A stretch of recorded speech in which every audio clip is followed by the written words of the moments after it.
News 18 Wayanad. Kasaragod നിന്നുള്ള ഞെട്ടലുണ്ടാക്കുന്ന 2 വാർത്തകളിലേക്കാണ് ഇനി. ചിറ്റാരിക്കാലിൽ വയറുവേദനയെ തുടർന്ന് ആശുപത്രിയിൽ പ്രവേശിപ്പിച്ച 17-കാരി ഗർഭിണിയാണെന്ന് സ്ഥിരീകരിച്ചു. സംഭവത്തിൽ പെൺകുട്ടിയുടെ സമപ്രായക്കാരനെതിരെ പോക്സോ വകുപ്പ് പ്രകാരം പോലീസ് കേസെടുത്തു. ചന്ദേരയിൽ പനി ബാധിച്ച് ചികിത്സ തേടിയെത്തിയ 13-കാരിയെ ഡോക്ടർ കയറിപ്പിടിച്ചതായ പരാതിയാണ് മറ്റൊന്ന്. ഡോക്ടർക്കെതിരെ പോക്സോ പ്രകാരം കേസെടുത്തു. ഡോക്ടർ ഒളിവിൽ പോയതായാണ് പോലീസ് നൽകുന്ന വിവരം.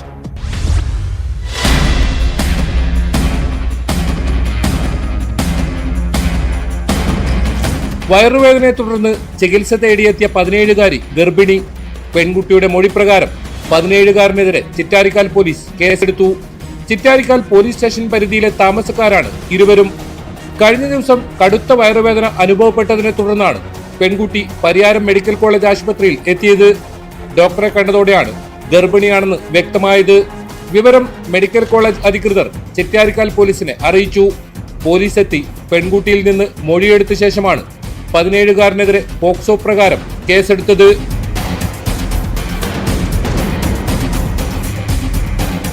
ചന്ദേര പോലീസ് സ്റ്റേഷൻ പരിധിയിലാണ് പനി ബാധിച്ച് ചികിത്സ തേടിയെത്തിയ 13-കാരിയെ ഡോക്ടർ കയറിപ്പിടിച്ചതായി പരാതി. തൃക്കരിപ്പൂരിലെ റിട്ടയർഡ് ഡോക്ടർ CKP കുഞ്ഞബ്ദുള്ളക്കെതിരെയാണ് പരാതി. കഴിഞ്ഞ ദിവസം വൈകിട്ടാണ് കേസിനാസ്പദമായ സംഭവം. പനി ബാധിച്ച് സ്വകാര്യ ക്ലിനിക്കിൽ ചികിത്സയ്ക്കെത്തിയ കുട്ടിയെ ഡോക്ടർ പരിശോധനയുടെ പേരിൽ പീഡിപ്പിച്ചുവെന്നാണ് പരാതി. കുട്ടിയുടെ കുടുംബാംഗങ്ങളാണ് പോലീസിൽ പരാതി നൽകിയത്. ഡോക്ടർക്കെതിരെ ചന്ദേര പോലീസ് പോക്സോ വകുപ്പ് പ്രകാരം കേസെടുത്തു. ഇതിനിടയിൽ ഡോക്ടർ ഒളിവിൽ പോയതായാണ് വിവരം. ഇയാൾക്കായി പോലീസ് അന്വേഷണം ഊർജിതമാക്കി.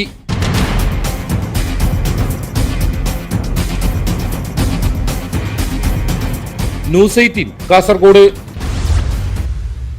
തിരുവനന്തപുരം പാലോട് അമ്മയും മകളും വീട്ടിൽ മരിച്ച നിലയിൽ.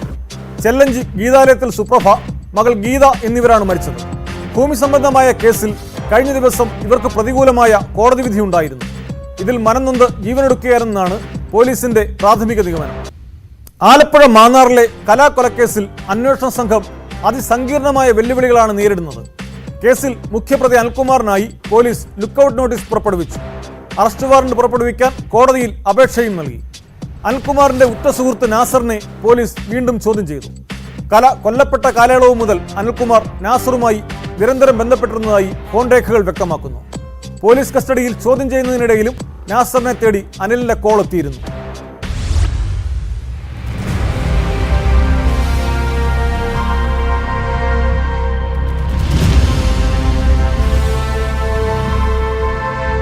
അനിൽകുമാർ സ്വമേധയ ഇസ്രായേലിൽ നിന്ന് വരാൻ താല്പര്യം കാണിക്കാത്ത സാഹചര്യത്തിലാണ് പോലീസിന്റെ പുതിയ നീക്കം. അനിൽകുമാറിനായി ലുക്കൌട്ട് നോട്ടീസ് പുറപ്പെടുവിച്ചു. രാജ്യത്ത് ഏത് വിമാനത്താവളത്തിലെത്തിയാലും കസ്റ്റഡിയിലെടുക്കാനാണ് ലുക്കൌട്ട് സർക്കുലർ പുറപ്പെടുവിച്ചത്. അറസ്റ്റ് വാറന്റ് ഇറക്കാൻ ചെങ്ങന്നൂർ കോടതിയിൽ അപേക്ഷ നൽകി. പ്രതിക്കെതിരെ ബ്ലൂ കോർണർ നോട്ടീസ് ഇറക്കുന്നതിന് ലുക്കൌട്ട് സർക്കുലർ ഉൾപ്പെടെ ഇന്റർപോളിന്റെ നോഡൽ ഏജൻസിയായ CBIക്ക് പോലീസ് കഴിഞ്ഞ ദിവസം കൈമാറിയിരുന്നു.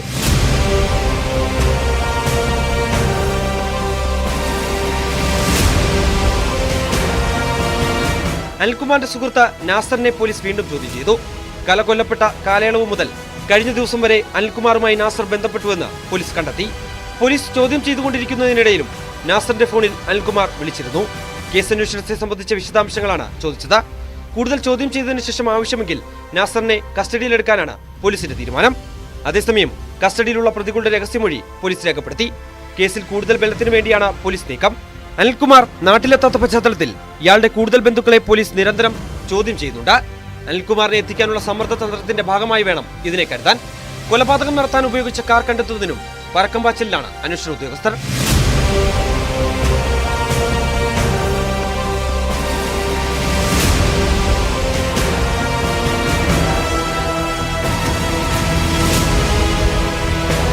ന്യൂസ് 18 ആലപ്പുഴ. വഴിമുടക്കിയതിന് സ്വകാര്യ ബസ് ഹോൺ മുഴക്കിയപ്പോൾ ഓട്ടോറിക്ഷയിൽ നിന്ന് വടിവാൾ വീശി ഭീഷണി. മലപ്പുറം കൊണ്ടോട്ടിയിലാണ് സംഭവം. കോഴിക്കോട് പാലക്കാട് ദേശീയപാതയിൽ കോട്ടപ്പുറം മുതൽ എയർപോർട്ട് ജംഗ്ഷൻ വരെയുള്ള യാത്രയ്ക്കിടെ ബസിന് മുൻപിൽ വടിവാൾ വീശുന്ന ദൃശ്യങ്ങൾ പുറത്തുവന്നു. സംഭവത്തിൽ ബസ് ജീവനക്കാർ കൊണ്ടോട്ടി പോലീസിൽ പരാതി നൽകി.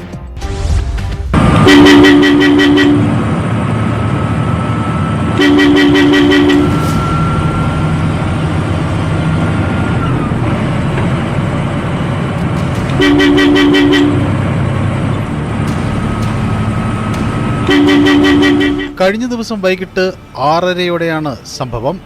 കോഴിക്കോട് നിന്ന് മഞ്ചേരിയിലേക്ക് പോവുകയായിരുന്ന സ്വകാര്യ ബസിന് മുൻപിലാണ് ഓട്ടോ ഡ്രൈവർ വടിവാൾ വീശിയത്. സംഭവത്തെക്കുറിച്ച് ബസ് ജീവനക്കാർ പറയുന്നതിങ്ങനെ: പുളിക്കലിൽ ബസ് നിർത്തിയപ്പോൾ പ്രായമായ സ്ത്രീ ഉൾപ്പെടെ 2 പേർക്ക് ഇറങ്ങാനുണ്ടായിരുന്നു. അവർ സാവധാനം സമയമെടുത്താണ് ഇറങ്ങിയത്. ഇതിനിടെ പുറകിൽ നിന്ന് ഒരു ഓട്ടോറിക്ഷ ഹോണടിക്കുന്നുണ്ടായിരുന്നു. പെട്ടെന്ന് ബസ് മുന്നോട്ടെടുക്കാൻ പറ്റാത്ത സാഹചര്യമായിരുന്നു. സ്ത്രീകൾ ഇറങ്ങിയ ശേഷം ബസ് എടുത്തപ്പോൾ മുൻപിൽ കയറിയ ഓട്ടോറിക്ഷ ബസ്സിന് തടസ്സമുണ്ടാക്കുന്ന രീതിയിലാണ് പിന്നീട് ഓടിച്ചത്. ഹോൺ മുഴക്കിയപ്പോൾ ഓട്ടോയിൽ നിന്നും വടിവാൾ പുറത്തേക്ക് വീശിക്കാണിച്ചു.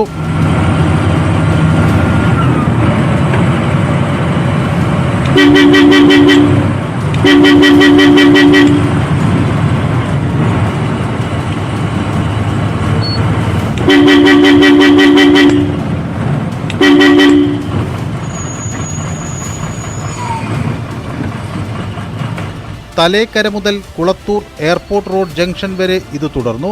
പിന്നീട് ഓട്ടോറിക്ഷ എയർപോർട്ട് റോഡിലേക്ക് പോയി. കൊണ്ടോട്ടി എയ്ഡ് പോസ്റ്റിലെത്തി പോലീസിൽ പരാതി നൽകിയ ശേഷമാണ് ബസ് യാത്ര തുടർന്നത്. വലിയ പറമ്പ് സ്വദേശി ഷംസുദ്ദീനാണ് വടിവാൾ വീശി ഓട്ടോ ഓടിച്ചതെന്നും പോലീസ് തിരിച്ചറിഞ്ഞിട്ടുണ്ട്. ഇയാൾക്ക് വേണ്ടി അന്വേഷണം ഊർജിതമാക്കി.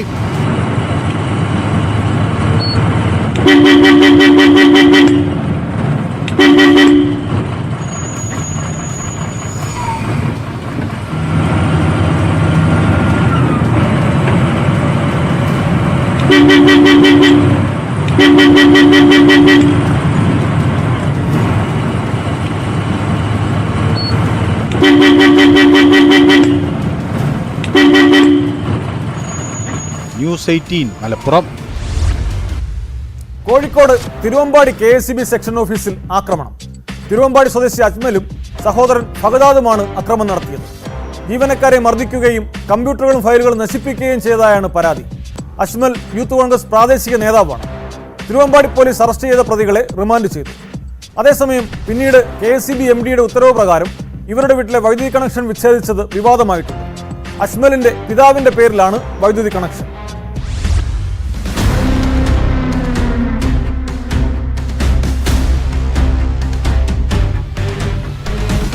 കഴിഞ്ഞ വ്യാഴാഴ്ച ബില്ലടയ്ക്കാത്തതിനാൽ അജ്മലിന്റെ വീട്ടിലെ വൈദ്യുതി വിച്ഛേദിച്ചിരുന്നു.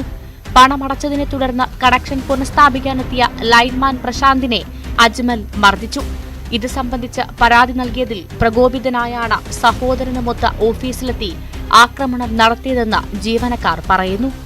ആക്രമണത്തിൽ അസിസ്റ്റന്റ് എഞ്ചിനീയർ ഉൾപ്പെടെ 10ഓളം പേർക്ക് പരിക്കേറ്റു. ഓഫീസിലെ കമ്പ്യൂട്ടറുകൾ അടിച്ചു തകർക്കുകയും ഫയലുകൾ നശിപ്പിക്കുകയും ചെയ്തതായും പരാതിയിൽ പറയുന്നു. പൈസ അടച്ചതിന്റെ പേരിൽ സപ്ലൈ റീകണക്ഷൻ കൊടുക്കാൻ ചെല്ലുകയായിരുന്നു. റീകണക്ഷൻ കൊടുക്കാൻ ചെന്ന പ്രശാന്ത് എന്ന ലൈൻമാനെയും കൂടെ സഹായിയായ അനന്തുവിനെയും വളരെ മോശമായി അസഭ്യം പറയും, കയ്യേറ്റം ചെയ്യുകയും ഈ അനന്തു എന്ന വ്യക്തിയുടെ കഴുത്തിൽ പിടിച്ച് ഞെക്കുകയും മറ്റും ചെയ്തതിനെ തുടർന്ന് അവർ ഉടൻ തന്നെ സെക്ഷൻ ഹെഡായ അസിസ്റ്റന്റ് എഞ്ചിനീയറായ എന്നെ, പ്രശാന്തായ എന്നെ വിളിച്ച് ഫോൺ വിവരം അറിയിച്ച് പെട്ടെന്ന് തന്നെ ഒരു ഫോൺ ഓഫീസിൽ വരികയും എനിക്ക് പരാതി എഴുതി തരികയും ചെയ്തു. ആ പരാതിയെ തുടർന്ന് ഞാൻ റിട്ടേണായിട്ട് തിരുവമ്പാടി പോലീസ് SHOയ്ക്ക് കംപ്ലൈൻറ്റ് കൊടുക്കുകയായിരുന്നു. പരാതി നൽകിയത് ആരാണെന്ന് അറിയണമെന്ന് പറഞ്ഞു. ഞാൻ ആരെയാണ് ഭീഷണിപ്പെടുത്തുന്നത് അറിയണമെന്ന് പറഞ്ഞു. ആ സമയം എൻ്റെ ഹയർ ഓഫീസറായ അസിസ്റ്റൻറ്റ് എക്സിക്യൂട്ടീവ് എഞ്ചിനീയർ ഓഫീസിലുണ്ടായിരുന്നു. ഞാൻ സാറിനോട് പറഞ്ഞു, സാർ ഓഫീസ് തടസ്സപ്പെടുത്തുന്നു എന്ന് പറഞ്ഞു. അപ്പോഴത്തേക്ക് ഇദ്ദേഹത്തെ നമ്മൾ പറഞ്ഞയക്കുകയും പിന്നീട് യാതൊരു പ്രകോപനം കൂടാതെ പുറത്തുനിന്ന് ഇയാൾ മുന്നേ കരുതി വെച്ചിരുന്ന ഈ അഴുക്ക് വേസ്റ്റ് വെള്ളത്തിൽ പച്ചക്കറികളും മറ്റു പഴകിയ കറികളും എല്ലാം കൂടെ കൊണ്ടുവന്ന് അസിസ്റ്റന്റായി എൻ്റെ തലയിൽ കൂടി ഒഴിക്കുകയാണ് ചെയ്തത്. അതിനുശേഷം ഓഫീസിലെ ജീവനക്കാരെ എല്ലാം ആക്രമിക്കുകയും ഇദ്ദേഹത്തിനേക്കാളും കൂടുതൽ അക്രമകാരി ഇദ്ദേഹത്തിന് കൂടെ ഒരു ചെക്കനുണ്ട്. രണ്ടുപേരും കൂടിയാണ് മുഴുവൻ ആക്രമിക്കും ഓഫീസിലെ സകല ഫയലുകളും നശിപ്പിക്കുകയും. ഉദ്യോഗസ്ഥന്റെ ദേഹത്ത് മലിനജലം ഒഴിച്ചതായും പരാതിയുണ്ട്. ജീവനക്കാർ മുക്കം കമ്മ്യൂണിറ്റി ഹെൽത്ത് സെന്ററിൽ ചികിത്സ തേടി. KSEB ജീവനക്കാരുടെ പരാതിയെ തുടർന്ന് അജ്മലിനെയും സഹോദരൻ ഫഹദാദിനെയും തിരുവമ്പാടി പോലീസ് അറസ്റ്റ് ചെയ്തു. അതേസമയം ജീവനക്കാരെ മർദ്ദിച്ചെന്നും സാധന സാമഗ്രികൾ നശിപ്പിച്ചെന്നും അടിസ്ഥാനരഹിതമായ ആരോപണമാണെന്നാണ് പ്രതികളുടെ വാദം. മൊബൈൽ ഫോണിൽ ഇതിന് തെളിവുണ്ടെന്നും ഫോൺ പിടിച്ചുവാങ്ങിയെന്നും ഇവർ ആരോപിക്കുന്നു. സംഭവത്തിന് പിന്നാലെ ഇവരുടെ വീട്ടിലെ വൈദ്യുതി കണക്ഷൻ വിച്ഛേദിച്ചതും വിവാദമായിട്ടുണ്ട്. KCB MDയുടെ ഉത്തരവ് പ്രകാരമാണ് നടപടി. പ്രതികളുടെ പിതാവിന്റെ പേരിലുള്ള കണക്ഷനാണ് വിച്ഛേദിച്ചത്. അജ്മൽ യൂത്ത് കോൺഗ്രസ് പ്രാഥമിക നേതാവാണെന്നിരിക്കെ നടപടി രാഷ്ട്രീയ പ്രേരിതമാണെന്നാണ് ആരോപണം.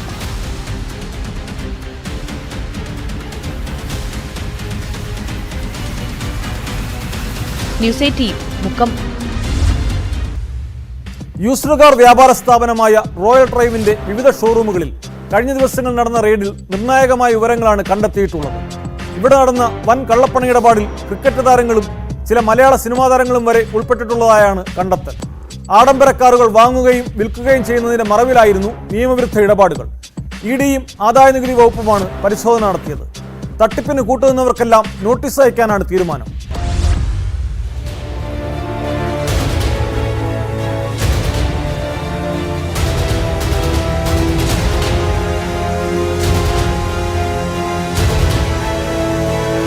കൊച്ചിയിൽ യൂസ്ഡ് കാർ വിപണന കേന്ദ്രങ്ങളുടെ മറവിൽ കള്ളപ്പണം വെളുപ്പിക്കുന്നുവെന്ന് ഇഡി കണ്ടെത്തൽ.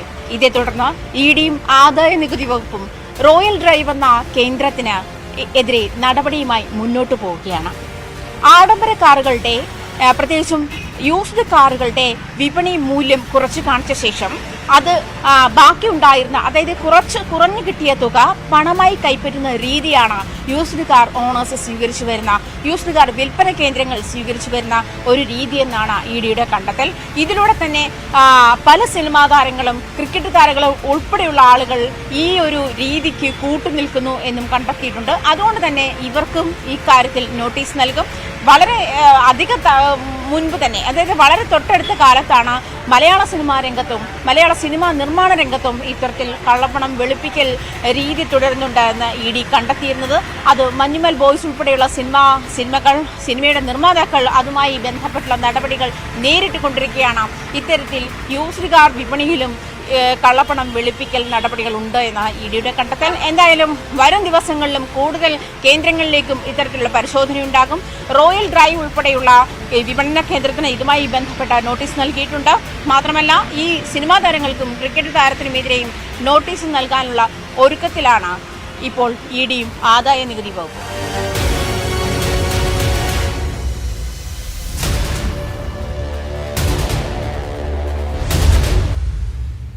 കോഴിക്കോട് സ്വദേശി ഹംസക്കോയയുടെ കൊലപാതകവുമായി ബന്ധപ്പെട്ട് റിമാൻഡിൽ കഴിഞ്ഞിരുന്ന പ്രതി താനൂർ സ്വദേശി ആബിദിനെ പോലീസ് കസ്റ്റഡിയിൽ വാങ്ങി തെളിവെടുപ്പ് നടത്തി. കൂടുതൽ അന്വേഷണത്തിന്റെ ഭാഗമായി കസ്റ്റഡിയിൽ വാങ്ങിയ പ്രതിയെ മലപ്പുറം തിരൂരിൽ മദ്യവിൽപ്പനശാലയുടെ മുമ്പിലെത്തിച്ചാണ് തെളിവെടുപ്പ് നടത്തിയത്. തിരൂർ സിഐയുടെ നേതൃത്വത്തിലായിരുന്നു തെളിവെടുപ്പ്.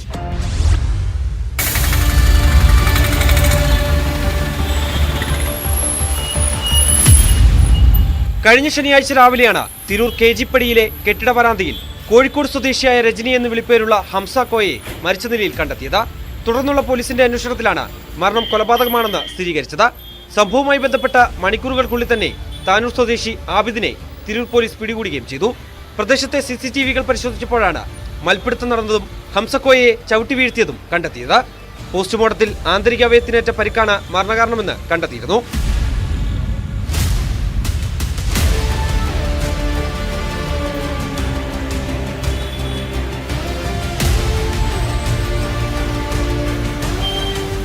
റിമാൻഡിൽ കഴിയുന്ന പ്രതിയെ കൂടുതൽ അന്വേഷണത്തിനായാണ് പോലീസ് കസ്റ്റഡിയിൽ വാങ്ങിയത്. പ്രതിയെ ബെവ്കോ മദ്യവിൽപ്പനശാലയുടെ മുമ്പിലെത്തിച്ച് തെളിവെടുപ്പ് നടത്തി. ഇവിടെ വെച്ചാണ് ഹംസക്കോയെ പ്രതി ചവിട്ടിയത്. ഇക്കാര്യങ്ങൾ പ്രതി പോലീസിനോട് വിവരിച്ചു. തിരൂർ CI MK രമേശിന്റെ നേതൃത്വത്തിലുള്ള പോലീസ് സംഘമാണ് പ്രതിയെ തെളിവെടുപ്പിന് എത്തിച്ചത്.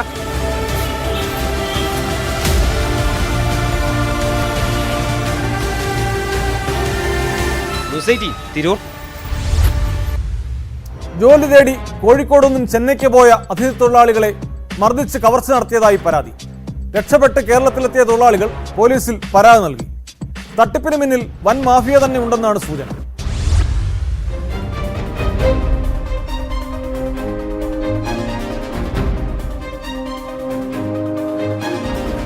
കോഴിക്കോട് നഗരത്തിൽ വാട്ടർ പ്രൂഫിംഗ് ജോലി ചെയ്തു വരികയായിരുന്ന ബംഗാൾ സ്വദേശി ഉത്തം ചട്പത്തും സുഹൃത്തുമാണ് ജോലി തേടി ചെന്നൈയിലേക്ക് പോയത്. ട്രെയിനിലെ യാത്രക്കാരിൽ ഒരാൾ ജോലിക്ക് ആളെ ആവശ്യമുണ്ടെന്ന് പറഞ്ഞു നൽകിയ വിസിറ്റിംഗ് കാർഡിലെ നമ്പറിൽ ബന്ധപ്പെട്ടായിരുന്നു ഇത്. കാറുമായി എത്തി ഇരുവരെയും സ്വീകരിച്ച ഒരു സംഘം ആളുകൾ അജ്ഞാത കേന്ദ്രത്തിലെത്തിച്ച ശേഷം കൈവശമുണ്ടായിരുന്ന 60,000 രൂപയും മൊബൈൽ ഫോണും സ്വർണ്ണാഭരണവും തട്ടിയെടുത്തു. തമിഴ്നാട്ടിൽ പോലീസിൽ പരാതി നൽകിയെങ്കിലും പരാതി കേൾക്കാൻ പോലും തയ്യാറായില്ലെന്ന് ഇവർ പറയുന്നു. തങ്ങളെ എത്തിച്ച കേന്ദ്രത്തിൽ നിരവധി ബാഗുകളും മറ്റ് സാമഗ്രികളും കണ്ടതായും ഇവർ പറഞ്ഞു. फर्स्ट फोन किया उधर तो उसने बोला कि काम के लिए फ़ोन किया, उधर कंपनी का नंबर था. फ़ोन किया, मैं बोला उधर 3 आदमी का काम है, और भी आदमी तो लेके आओ, पहले तुम 3 आदमी इधर आओ, काम अच्छा लगा तो और भी आदमी को बुलाओ. फिर मैंने बोला एड्रेस किधर है, फिर वो फ़ोन पे एड्रेस बताया, इधर आओ, बस में 3 घंटा 4 घंटा इधर आओ तमिलनाडु. मैं कोयम्बतूर में था, कोयम्बतूर से बस पकड़ के मैं पलानी बस स्टैंड में गया, पलानी से बस पकड़ के त्रिचंगड़ी बस में उधर आके और वो उन लोगों ने गाड़ी भेजा. गाड़ी में फिर 2 लोग आए और बोले चलो कंपनी में जाना है. तो कंपनी में जाने के नाम बोलकर वो एक सुनसान जगह पर लेके गया, एक घर पे. फिर बोला इधर रुको, अभी मैनेजर आएगा तो तुम इधर से 5 किलोमीटर दूर है. ക്രൂരമർദ്ദനമേറ്റ ഉത്തം ചട്ട് കേരളത്തിൽ മടങ്ങിയെത്തി കോഴിക്കോട് മെഡിക്കൽ കോളേജ് ആശുപത്രിയിൽ ചികിത്സ തേടി. ഇരുവരും നൽകിയ പരാതിയുടെ അടിസ്ഥാനത്തിൽ കുന്നമംഗലം പോലീസ് കേസെടുത്തിട്ടുണ്ട്. അതിഥി തൊഴിലാളികൾ അടക്കമുള്ളവരെ തമിഴ്നാട്ടിലെത്തിച്ച് കവർച്ച നടത്തുന്ന മാഫിയയാണോ സംഭവത്തിന് പിന്നിലെന്ന് അന്വേഷിക്കണമെന്ന് ആവശ്യമുയർന്നിട്ടുണ്ട്.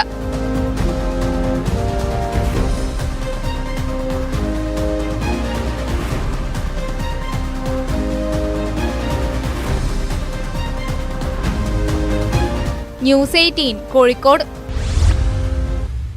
കോഴിക്കോട് ചെറുവണ്ണൂരിൽ ജുവലറിയിൽ മോഷണം. പിലാരത്ത് മീത്തൽ വിനോദിന്റെ ഉടമസ്ഥതയിലുള്ള പവിത്രൻ ജുവലറിയിലാണ് മോഷണം നടന്നത്. കടയുടെ ചുമര് തുറന്ന് അകത്ത് കടന്ന മോഷ്ടാവ് 31 പവൻ സ്വർണവും 5 കിലോഗ്രാമോളം വെള്ളിയും കവർന്നു. സംഭവത്തിൽ പോലീസ് അന്വേഷണം തുടങ്ങി.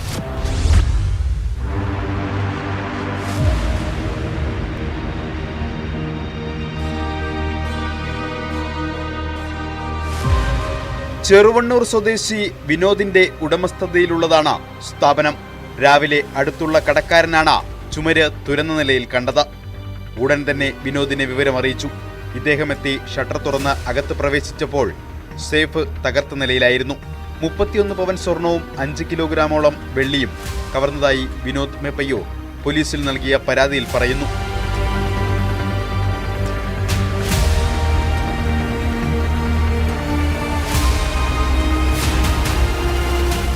പേരാമ്പ്ര ഡിവൈഎസ്പി KM ബിജുവിന്റെ നേതൃത്വത്തിൽ പോലീസ് സ്ഥലത്തെത്തി അന്വേഷണം ആരംഭിച്ചു.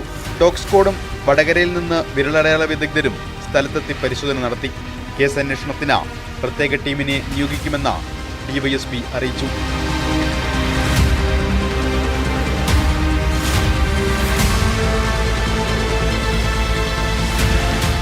ന്യൂസ് 18 കോഴിക്കോട്. സംസ്ഥാനത്ത് ഓൺലൈൻ തട്ടിപ്പുകൾ വലിയ തോതിൽ വർദ്ധിച്ചതായി പോലീസ് പട്രോൾ റിപ്പോർട്ട് ചെയ്തിരുന്നു. ഇതിനു പിന്നാലെ സൈബർ തട്ടിപ്പിനായി മലയാളികളെ വിദേശത്തേക്ക് റിക്രൂട്ട് ചെയ്യുന്നതായി വ്യക്തമാക്കിയിരിക്കുകയാണ് പോലീസ്. കോഴിക്കോട് നഗരത്തിൽ നിന്ന് 3 പേർ ഇത്തരത്തിൽ വിദേശത്തെത്തി. ഇവർക്കായി അന്വേഷണം ആരംഭിച്ചതായി city police commissioner Rajpal Meena പറഞ്ഞു.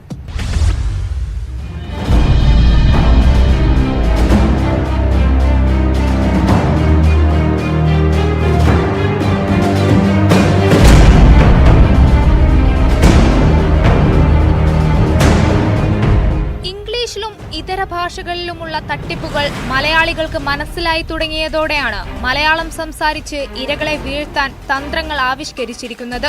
കംബോഡിയ, വിയറ്റ്നാം തുടങ്ങിയ വിദേശങ്ങളിലേക്ക് മലയാളികളെ എത്തിച്ച ശേഷം കോൾ സെന്റർ മാതൃകയിലാണ് പ്രവർത്തനം. അശ്ലീല വെബ്സൈറ്റുകൾ, തത്സമയ അശ്ലീല ചാറ്റിംഗ് സൈറ്റുകൾ തുടങ്ങിയവ വഴിയാണ് തട്ടിപ്പിൽ ഏറിയ പങ്കും നടക്കുന്നത്. കോഴിക്കോട് നഗരത്തിൽ നിന്ന് ഇത്തരത്തിൽ 3 പേർ വിദേശത്തെത്തിയതായി വിവരം ലഭിച്ചിട്ടുണ്ടെന്ന് പോലീസും സ്ഥിരീകരിക്കുന്നു. അതിൽ നമുക്ക് കുറച്ച് ആൾക്കാർ ഇങ്ങനെ പോയിട്ട് അതിൻ്റെ ഇൻഫോർമേഷനൊക്കെ വന്നിട്ടുണ്ടായിരുന്നു. അത് നമുക്ക് വെരിഫൈ ചെയ്യുന്നുണ്ട്. കാരണം മലയാളത്തിൽ പല ഭാഷകൾ സംസാരിക്കുന്ന ആൾക്കാർക്ക് നമ്മുടെ കംബോഡിയ, വിയറ്റ്നാമിലാണ് കൊണ്ടുപോകുന്നത്. അതിൽ ബന്ധപ്പെട്ട ഡീറ്റെയിൽ നമുക്ക് കുറച്ച് വന്നിട്ടുണ്ടായിരുന്നു. അത് നമുക്ക് വെരിഫൈ ചെയ്യുന്നുണ്ട്. പല ജില്ലകളിലും ഉണ്ടായിരുന്നു. നമുക്ക് കാലിക്കറ്റ് സിറ്റിയിൽ 2-3 പേരുണ്ടായിരുന്നു. അത് നമുക്ക് വെരിഫൈ ചെയ്യുന്നുണ്ട്. കഴിഞ്ഞ 6 മാസത്തിനുള്ളിൽ കോഴിക്കോട് നഗരപരിധിയിൽ മാത്രം 61 സൈബർ തട്ടിപ്പ് പരാതികളാണ് രജിസ്റ്റർ ചെയ്തിരിക്കുന്നത്. ഇതിൽ 9 എണ്ണം ജോലി തട്ടിപ്പാണ്. സാമൂഹിക മാധ്യമങ്ങളിലൂടെ ഓഹരി നിക്ഷേപം, വർക്ക് ഫ്രം ഹോം എന്നിവ വാഗ്ദാനം ചെയ്തുള്ള തട്ടിപ്പുകളാണ് റിപ്പോർട്ട് ചെയ്യുന്നതിൽ അധികവും. ഈ വർഷം നഗരത്തിൽ വിവിധ കേസുകളിലായി 15 കോടി 15 ലക്ഷം രൂപയാണ് സൈബർ തട്ടിപ്പിലൂടെ നഷ്ടമായത്.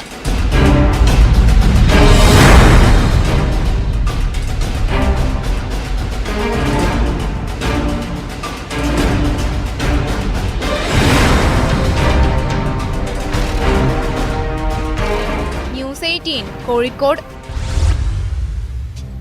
കുറ്റകൃത്യങ്ങളുടെ മറ്റു ചില വാർത്തകൾ ചുരുക്കത്തിൽ. കൂടോത്ര വിവാദത്തിൽ സംസ്ഥാന പോലീസ് മേധാവിക്ക് ലഭിച്ച പരാതി തിരുവനന്തപുരം സിറ്റി പോലീസ് കമ്മീഷണർക്ക് കൈമാറി. പരാതിയിൽ തുടർ നടപടി സ്വീകരിക്കാൻ നിർദ്ദേശിച്ച് പോലീസ് മേധാവി ഷെയ്ഖ് ദർവേഷ് സാഹിബ്. പത്തനംതിട്ടയിൽ കാപ്പ കേസ് പ്രതിയെ CPM എടുത്തതിൽ വിവാദം. നിരവധി കേസുകളിൽ പ്രതിയായ ശരത് ചന്ദ്രനാണ് CPM അംഗത്വം നൽകിയത്. പോക്സോ കേസിൽ പ്രതിക്ക് 55 വർഷം കഠിന തടവും 2.5 ലക്ഷം രൂപ പിഴയും ശിക്ഷ. പഠനവൈകല്യമുള്ള 15-കാരിയെ പീഡിപ്പിച്ച കേസിൽ സീതത്തോട് മോഹനനെയാണ് പത്തനംതിട്ട ഫാസ്റ്റ് ട്രാക്ക് കോടതി ശിക്ഷിച്ചത്. ഇടുക്കി തൂക്കുപാലത്ത് തട്ടുകടയിൽ ഭക്ഷണം കഴിക്കാനെത്തിയ കുടുംബത്തിനു നേരെ തിളച്ച വെള്ളം ഒഴിച്ചതായി പരാതി. കടയിലെ ജീവനക്കാരൻ നൌഷാദ് അറസ്റ്റിൽ. സാമൂഹ്യ മാധ്യമങ്ങൾ വഴി മതവിദ്വേഷം പരത്തുന്ന ഭീഷണി മുഴക്കിയ 2 പേർ കാസർഗോഡ് അറസ്റ്റിലായി. റിയാസ് മൗലവി വധക്കേസിൽ കോടതി വെറുതെ വിട്ട അജേഷ്, കോയിപ്പാടി സ്വദേശി അബൂബക്കർ സിദ്ദിഖ് എന്നിവരെയാണ് ടൗൺ പോലീസ് അറസ്റ്റ് ചെയ്തത്. BSP തമിഴ്നാട് സംസ്ഥാന പ്രസിഡന്റ് ആംസ്ട്രോങ്ങിനെ വെട്ടിക്കൊലപ്പെടുത്തിയ കേസിൽ 8 പേർ കീഴടങ്ങി. അർക്കോട്ട് സുരേഷ് എന്ന ഗുണ്ടയെ കൊന്നതിന്റെ പക വീട്ടാനാണ് ആംസ്ട്രോങ്ങിനെ കൊലപ്പെടുത്തിയതെന്നാണ് പോലീസ് നൽകുന്ന വിവരം. മഹാരാഷ്ട്രയിലെ നാഗപ്പൂരിൽ മലയാളി ദമ്പതിമാർ മരിച്ച നിലയിൽ. തിരുവനന്തപുരം ചിറയൻകീഴ് നെടുമ്പറമ്പ് സ്വദേശി റിജു വിജയൻ നായരും ഭാര്യ പ്രിയയുമാണ് ജീവനൊടുക്കിയത്. നിസ്സാര കാര്യങ്ങൾക്ക് പോലും ജീവനെടുക്കുന്ന കൗമാരക്കാർ വലിയ ആശങ്കയാണ് ഉണ്ടാക്കുന്നത്. കായംകുളം കണ്ടല്ലൂരിൽ ടിവിയുടെ റിമോട്ട് ചോദിച്ചത് നൽകാത്തതിനെ തുടർന്ന് 7ാം ക്ലാസ് വിദ്യാർത്ഥി തൂങ്ങി മരിച്ചു. പുല്ലുകുളങ്ങര കരിപ്പോലിൽ തങ്കച്ചൻ സിന്ധു ദമ്പതികളുടെ മകൻ ആദിത്യനാണ് മരിച്ചത്. കനകക്കുന്ന് പോലീസ് മേൽനടപടികൾ സ്വീകരിച്ചു. NRPM സ്കൂളിലെ 7ാം ക്ലാസ് വിദ്യാർത്ഥിയായിരുന്നു ആദിത്യൻ. മാറിയ കാലത്ത് കുട്ടികളുടെ മനോനിലയിൽ വരുന്ന മാറ്റങ്ങളും നാം ഗൗരവത്തോടെ കാണേണ്ടിയിരിക്കുന്നു. ഇന്നത്തെ പോലീസ് പട്രോൾ പൂർത്തിയാകുന്നു. നമസ്കാരം.